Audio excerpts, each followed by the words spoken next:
Rumah tangga pasangan selebgram Aziza Salsha dan Pratama Arhan kembali jadi sorotan publik. Keduanya diketahui menjalani sidang perceraian di Pengadilan Agama Tiga Raksa, Tangerang, Banten. Kabar itu mencuat usai awak media tak sengaja mendapati agenda sidang cerai mereka pada hari ini, Senin, 25 Agustus 2025. Sidang tersebut berjalan diam-diam dan tak banyak terendus media. Nama pasangan ini baru terdengar ketika majelis hakim memanggil Nurul Azizah Rosiade nama asli Aziza Salsha dan Pratama Arhan ke ruang sidang 3PA 3 Raksa. Petugas pengadilan membenarkan bahwa sidang tersebut merupakan sidang cerai perdana.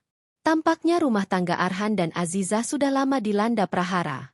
Namun, tampaknya Arhan enggan mengungkap ke publik mengenai kondisi rumah tangganya. Demikian pula dengan Azizah.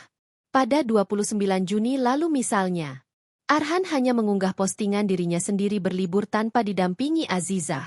Sementara keterangannya berupa emoji wajah tersenyum sambil memeluk dan emoji lambang malaikat yang bisa dimaknai melakukan hal baik.